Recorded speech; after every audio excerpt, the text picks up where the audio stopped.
សួស្តីអ្នកទាំងអស់គ្នានៅថ្ងៃនេះខ្ញុំមានប្រធានបទមួយដើម្បីនឹងចែកចាយដល់អ្នកទាំងអស់គ្នាទៀតហើយសង្ឃឹមថាប្រធានបទនៅថ្ងៃនេះនឹងជួយកំសាន្តចិត្តនិងលើកទឹកចិត្តដល់បងប្អូនដែលបាននឿយហត់នៅក្នុងរយៈពេលពេញមួយឆ្នាំនេះផងដែរអញ្ចឹងយើងដឹងហើយថា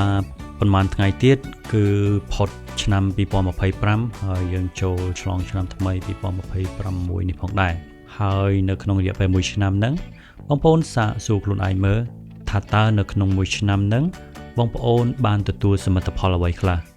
ហើយជីវិតរបស់យើងបានឆ្លងកាត់អ្វីខ្លះរីឯបងប្អូនដែលជឿព្រះយេស៊ូវដែលបានបម្រើព្រះវិញបងប្អូនសាកសួរខ្លួនឯងមើលថាតើសេចក្តីជំនឿយើងបានរីកចម្រើនជាងមុនដែរឬអត់រឹងមាំជាងមុនឬក៏អន់ថយជាងមុន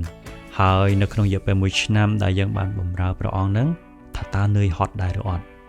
ហើយការដែលបងប្អូនបម្រើព្រះហ្នឹងថាតើមានតម្លៃដែរឬអត់បងប្អូនសាកឆែកខ្លួនឯងមើលនៅក្នុងរយៈពេលពេញមួយឆ្នាំហ្នឹងនៅក្នុងព្រះគម្ពីរកាឡាទីជំពូក6ខ29បាននិយាយថា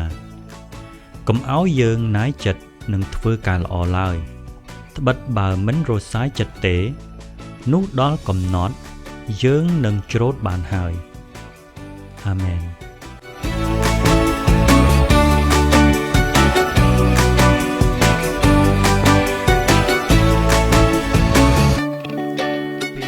ព្រះបន្ទូលដែលយើងបានអានបាញ់មិញគឺជាព្រះគម្ពីរដែលសរសេរដោយសាវកប៉ូលដែលព្រះគម្ពីរនេះគឺលោកប៉ូលសរសេរផ្ញើទៅចំពោះអ្នកដែលនៅក្នុងក្រុមជំនុំឬអ្នកដែលជឿព្រះយេស៊ូវដែលគាត់បានបម្រើព្រះធ្វើកិច្ចការល្អជាច្រើនប៉ុន្តែទទួលមកវិញនៅការបាក់ទឹកចិត្តនៅការនឿយហត់អស់កម្លាំងជាដើមហើយការដែលគាត់បានសរសេរព្រះគម្ពីរនេះឡើងដើម្បីលើកទឹកចិត្តនិងផ្ដល់កម្លាំងចិត្តសម្រាប់អ្នកទាំងអស់នេះផងដែរពេលខ្លះប្រហែលជាយើងគិតថាជីវិតរបស់ខ្ញុំមួយឆ្នាំនេះគ្មានបានសមិទ្ធផលអីសោះមានផែនការក្នុងជីវិតដែរក៏ប៉ុន្តែមិនបានសម្រេចខំប្រឹងអធិដ្ឋានប៉ុន្តែព្រះមិនបានឆ្លើយតបទាល់តែសោះមានក្តីសុបិនដែរប៉ុន្តែដេកចាំដាំចេកនៅពេលធ្វើការងារខំប្រឹងណាស់ដែរប៉ុន្តែគេមើលមិនឃើញហើយមួយឆ្នាំកន្លងទៅជីវិតក៏ងងឹតសូន្យឈឹងបងប្អូនទាំងអស់គ្នានៅក្នុងជីវិតយើងទោះបីជាអញ្ចឹងក៏ដោយបងប្អូនត្រូវតែចាំថានៅក្នុងជីវិតរបស់យើងមិនមែនគ្រប់ការទាំងអស់គឺសុទ្ធតែសមនឹងបំណងរបស់យើងទាំងអស់នោះទេក៏ប៉ុន្តែមានរឿងមួយដែលយើងអាចប្រកាសបាននោះគឺព្រះជាម្ចាស់ទ្រង់ស្មោះត្រង់ហើយទ្រង់រក្សានៅសេចក្តីសន្យារបស់ទ្រង់ចំពោះយើងជានិច្ច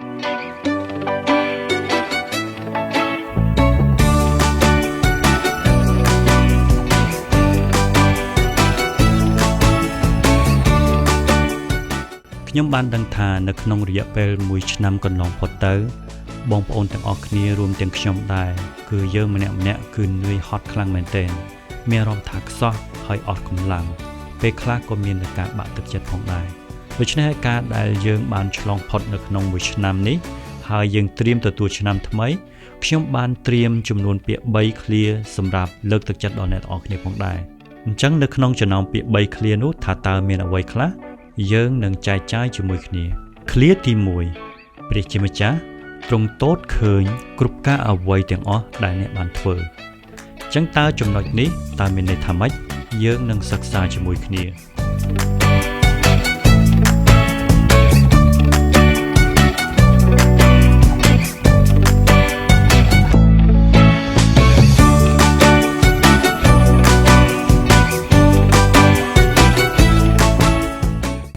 បងប្អូនដឹងអត់ថាមានមនុស្សមួយចំនួនពួកគាត់ព្យាយាមធ្វើការល្អនៅចំពោះមុខមនុស្សជាច្រើនដើម្បីឲ្យគេឃើញគេសរសើរដល់គាត់ចឹងទៅក៏ប៉ុន្តែនៅពីក្រោយខ្នងនៅពេលដែលអត់មានមនុស្សគាត់បែរជាឆ្លៀតឱកាសនៅក្នុងការធ្វើការអាក្រក់នៅក្នុងការកិបកេងនៅក្នុងការលួចនៅក្នុងការកេងប្រវ័ញ្ចអីជាដើមមូលហេតុអីដោយសារគាត់គិតថានៅទីនោះគ្មានមនុស្សមើលឃើញអញ្ចឹងគាត់ឆ្លៀតឱកាសនៅក្នុងការធ្វើការអាក្រក់ជាដើមក៏ប៉ុន្តែក៏មានអ្នកខ្លះដែលខំបម្រើខំជួយដល់អ្នកដទៃក៏ប៉ុន្តែអត់មានអ្នកណាមើលឃើញហើយក៏អត់មានអ្នកណាដឹងដែរគាត់ស្រឡាញ់ព្រះគាត់បម្រើដល់បងប្អូននៅក្នុងព្រះវិហារបើទោះបីជាខ្លួនឯងប្រឈមនឹងទុក្ខលំបាកក៏មិនត្អូញត្អែដែរអញ្ចឹងយើងមើលឃើញថាពួកគាត់បើទោះបីជាគេមើលឃើញបើទោះបីជាគេមើលមិនឃើញក៏ដោយ គាត់នៅតែរក្សានៅក្នុងការធ្វើការល្អនៅក្នុងការស្រឡាញ់ព្រះក្នុងការស្រឡាញ់ដទៃបើទោះបីជាការនោះពិបាកសម្រាប់គាត់ក៏ដោយហេតុនេះហើយខ្ញុំចង់ប្រាប់ដល់បងប្អូនថាចូលបងប្អូនកុំបាក់ទឹកចិត្តកុំអស់សង្ឃឹមនៅក្នុងការធ្វើការល្អនោះឡើយត្បិតព្រះទ្រង់ទតឃើញគ្រប់ការទាំងអស់ដែលបងប្អូនបានធ្វើនៅក្នុងព្រះគម្ពីរហេព្រើរជំពូក6ខ10បាននិយាយថាត្បិតព្រះទ្រង់មិនមែនជាអ្នករមើលគុណដែលទ្រង់នឹងភ្លេចការអ្នករាល់គ្នាធ្វើនិងសេចក្តីស្រឡាញ់ដែលអ្នករាល់គ្នាបានសម្ដែងដល់ព្រះនាមទ្រង់ដោយបានបម្រើពួកបរិសុទ្ធហើយក៏នៅតែបម្រើទៀតនោះទេអាមែន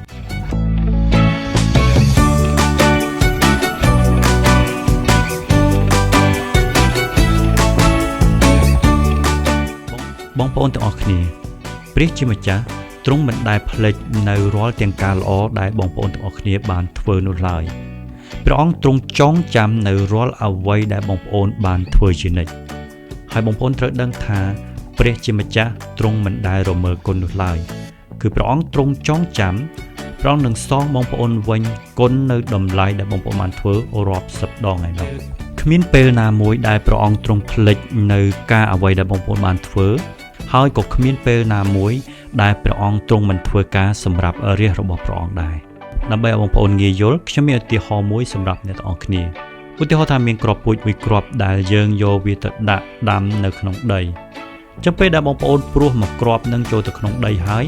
បងប្អូនយើងមើលឃើញថាភ្លាមហ្នឹងគឺគ្រាប់ពូជហ្នឹងយើងមានអារម្មណ៍ហាក់ដូចជាវានៅស្ងៀមគឺវាអត់មានចលនាអីនោះទេក៏ប៉ុន្តែធាតុពិតគ្រាប់ពូជនោះកំពុងតែធ្វើចលនាហើយវាកំពុងតែលូតលាស់បន្តិចម្ដងរហូតដល់វាចេញពន្លកចេញផ្លែចេញផ្កាคล้ายទៅជាដើមឈើមួយដ៏ធំអញ្ចឹងដូចគ្នាដែរនៅក្នុងកិច្ចការដែលយើងធ្វើយើងចង់បានលទ្ធផលភ្លាមយើងមានអារម្មណ៍ថាអ្វីដែលយើងបានធ្វើហ្នឹងដូចជាមិនមានការរីកចម្រើនអត់មានការទៅមុខទេក៏ប៉ុន្តែបងប្អូនបានភ្លេចថាអ្វីដែលបងប្អូនសន្សំពីមួយថ្ងៃទៅមួយថ្ងៃរហូតដល់មួយឆ្នាំហ្នឹងវាកំពុងតែធ្វើចលនាបន្តិចម្ដងយឺតរហូតដល់វារីកចម្រើនលូតលាស់បានល្អប្រសើរជាងមុនផងដែរ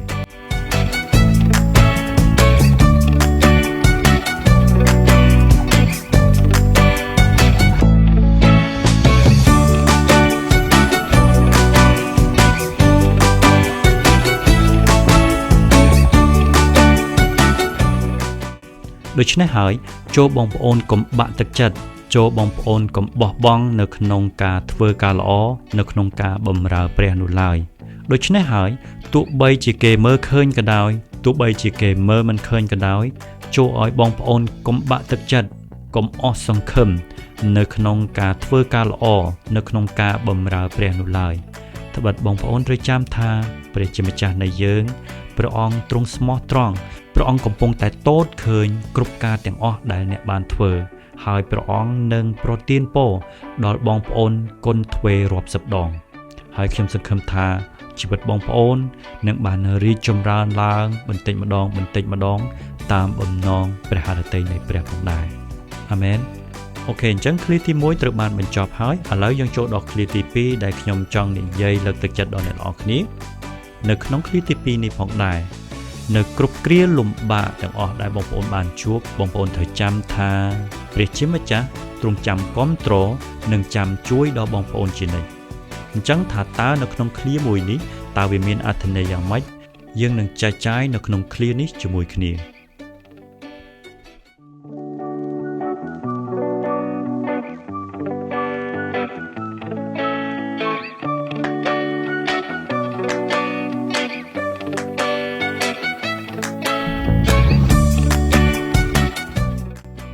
នៅក្នុងរយៈពេល1ឆ្នាំគឺជាពេលវេលាដ៏យូរដែលបងប្អូនមួយចំនួនគាត់បានជួបជាមួយនឹងរឿងរ៉ាវជាច្រើនដែលកើតឡើងនៅក្នុងជីវិតយើង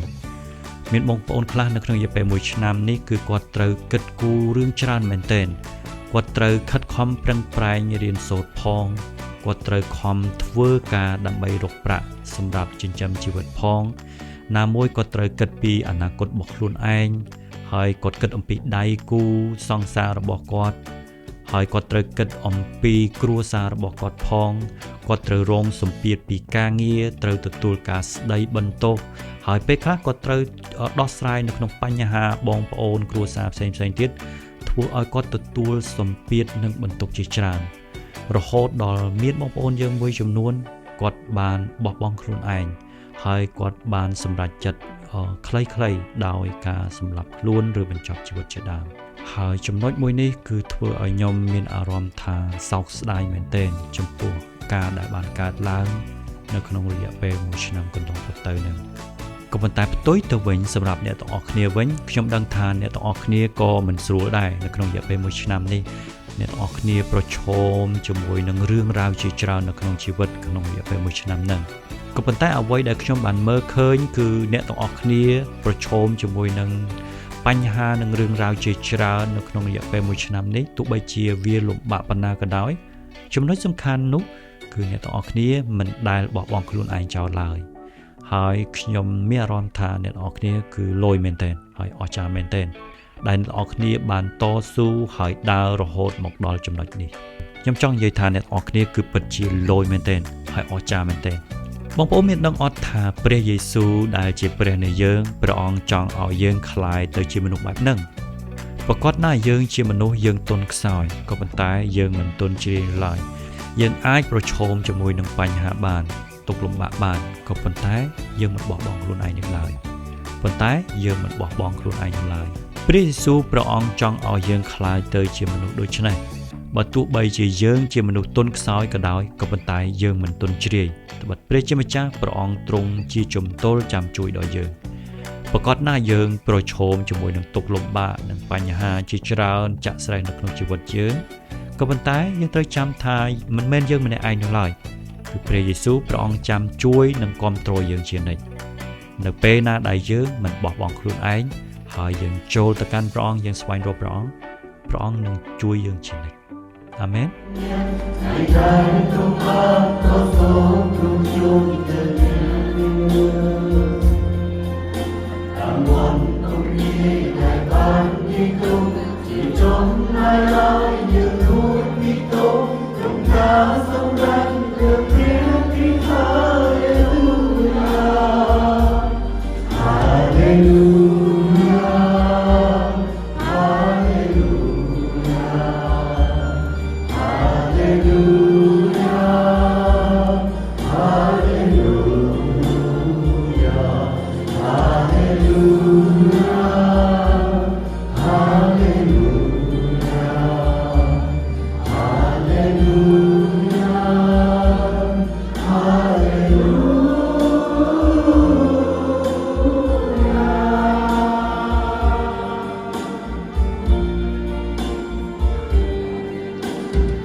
អញ្ចឹងឃ្លាទី2គឺត្រូវបានបញ្ចប់ហើយឥឡូវយើងចូលដល់ឃ្លាទី3 1ឆ្នាំបានកន្លងផុតទៅហើយក៏ប៉ុន្តែកិច្ចការរបស់ព្រះអង្គនៅតែបន្តជានិច្ចអញ្ចឹងថាតើមួយឃ្លានេះមានន័យយ៉ាងម៉េចយើងនឹងចែកចាយជាមួយគ្នា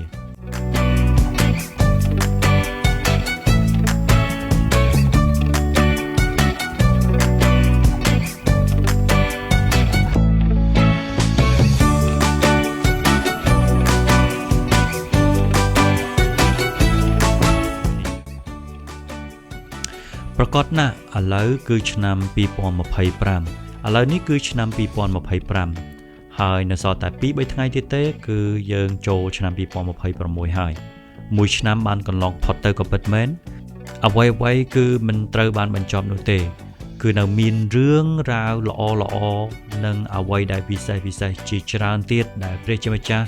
ទ្រង់កំពុងតែរៀបចំផែនការកំពុងតែត្រៀមសម្រាប់ជីវិតយើងនៅឆ្នាំថ្មីបន្តទៀតហើយខ្ញុំជឿថានៅក្នុងរយៈពេល1ឆ្នាំគឺឆ្នាំ2025នេះបងប្អូនធ្វើបានល្អខ្លាំងមែនទែនបងប្អូនធ្វើបានល្អមែនទែនហើយនៅក្នុងឆ្នាំ2026ខាងមុខនេះ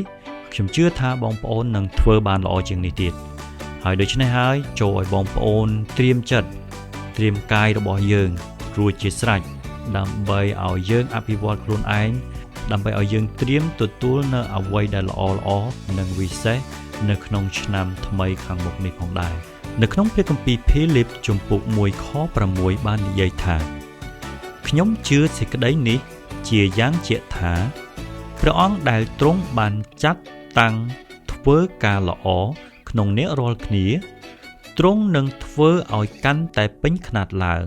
ទាល់តែដល់ថ្ងៃនៃព្រះយេស៊ូវគ្រីស្ទអាមែនតាមរយៈព្រះគម្ពីរដែលយើងបានអានមិញយើងឃើញថាព្រះជាម្ចាស់ទ្រង់បានត្រៀមនៅអ្វីដែលល្អនៅអ្វីដែលពិសេសសម្រាប់យើងនៅក្នុងឆ្នាំថ្មីគឺឆ្នាំថ្មីបន្តរហូតដល់ពេលដែលព្រះគ្រីស្ទយាងវិញមានន័យថាព្រះអង្គកំពុងតែត្រៀមនៅអ្វីល្អអ្វីដែលថ្មីជារៀងរាល់ថ្ងៃជារៀងរាល់ឆ្នាំសម្រាប់យើងដូច្នេះចូលឲ្យបងប្អូនត្រៀមចិត្តត្រៀមកាយនិងអភិវឌ្ឍខ្លួនឯងជានិច្ចដើម្បីចាប់យកឱកាសដ៏ល្អវិសេសសម្រាប់ជីវិតរបស់ខ្លួនឯងចូលឲ្យយើងបើកចិត្តទទួលនៅអ្វីដែលថ្មីបកពិសោធន៍ថ្មី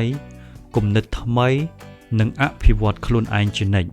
ស្រឡាញ់ព្រះឲ្យបានច្រើនចេះស្រឡាញ់អ្នកដទៃជួយយើងស្វែងនៅក្នុងការស្វែងរកព្រះបន្ទូលរបស់ព្រះអង្គដើម្បីឲ្យព្រះបន្ទូលបានធ្វើការផ្លាស់ប្ដូរផ្លាស់ប្រែជីវិតយើងឲ្យបានពេញលេញឲ្យបានពេញខ្នាតចាស់ទុំនិងរីកចម្រើនជាងមុនផងដែរបងប្អូនទាំងអស់គ្នាឆ្នាំចាស់នឹងកន្លងផុតទៅក៏ប៉ុន្តែពេលវេលាមិនដែលឈប់នោះទេពេលវេលានៅតែបន្តដើរទៅមុខជានិច្ចហើយព្រះជាម្ចាស់ទ្រង់ក៏មិនដែលឈប់សម្រាកនៅក្នុងការប្រទានពរដល់រាជរបស់ព្រះអង្គផងដែរព្រះអង្គទ្រង់រង់ចាំដល់អ្នកដែលស្វែងរកទ្រង់ដើម្បីនឹងទទួលនៅការប្រទានពរពីព្រះអង្គបងប្អូនសាកមើលទៅកាន់ព្រះអាទិត្យមើលនៅពេលដែលព្រះអាទិត្យបានរះឡើងពន្លឺចិញ្ចាចភ្លឺដល់ពិភពលោកទាំងមូលនៅពេលដែលព្រះអាទិត្យបានលិចឡើងហើយងងឹតសុនសុងយើងមានអារម្មណ៍ថាអ្វីៗដូចជាត្រូវបានបញ្ចប់អញ្ចឹងក៏ប៉ុន្តែព្រះអាទិត្យមិនដែលឈប់បញ្ចេញពន្លឺនោះឡើយគឺព្រះអាទិត្យនៅតែរះឡើងថ្មីឡើងជារៀងរាល់ថ្ងៃជានិច្ចដូច្នេះហើយជីវិតយើងគឺត្រូវតែអាប់ដេតខ្លួនឯងបងប្អូនត្រូវតែអភិវឌ្ឍខ្លួនឯងថ្មីជារៀងរាល់ថ្ងៃបងប្អូនត្រូវតែចាប់ឱកាសត្រូវតែចាប់នៅអ្វីល្អដែលព្រះអង្គកំពុងតែត្រៀមសម្រាប់បងប្អូននៅថ្ងៃស្អែកនៅក្នុងឆ្នាំក្រោយនេះចូលកុំខ្ជិលច្រអូសហើយចូលខិតខំប្រឹងប្រែងឡើងធ្វើគ្រប់ការទាំងអស់ឲ្យបានល្អឲ្យអស់ពីចិត្តហើយជឿទុកចិត្តលើព្រះជាម្ចាស់លើគ្រប់ការទាំងអស់នោះមិនយូរមិនឆាប់ជីវិតរបស់បងប្អូននឹងបានប្រសើរឡើងជារៀងរាល់ថ្ងៃផងដែរត្បិតព្រះជាម្ចាស់ព្រះអង្គទ្រង់ស្រឡាញ់ហើយព្រះអង្គទ្រង់នៅចាំគាំទ្រនិងចាំជួយយើងជានិច្ចផងដែរនៅក្នុងឆ្នាំ2026នេះផងដែរខ្ញុំសង្ឃឹមថាបងប្អូននឹងបើកចិត្តទទួលជឿព្រះយេស៊ូវបើកចិត្តទទួលព្រះបន្ទូលរបស់ព្រះអង្គដើម្បីឲ្យព្រះបន្ទូលបានផ្លាស់ប្រែយើងដើម្បីឲ្យយើងបានក្លាយទៅជាមនុស្សថ្មីដើម្បីឲ្យយើងបានរីកចម្រើននៅក្នុងព្រះជាម្ចាស់ផងដែរហើយជាចុងក្រោយសូមបងប្អូនបានចាំថាព្រះជាម្ចាស់ទ្រង់ស្រឡាញ់បងប្អូនហើយខ្ញុំក៏ស្រឡាញ់ដល់បងប្អូនដូចគ្នាផងដែរហើយអរគុណច្រើនសម្រាប់ការដែលបងប្អូនយកចិត្តទុកដាក់នៅក្នុងការស្ដាប់ព្រះបន្ទូលនេះពីដើមរហូតដល់ចប់ផងដែរបាទអរគុណច្រើនរីករាយឆ្នាំថ្មីសូមព្រះអង្គប្រទានពរបាយបាយ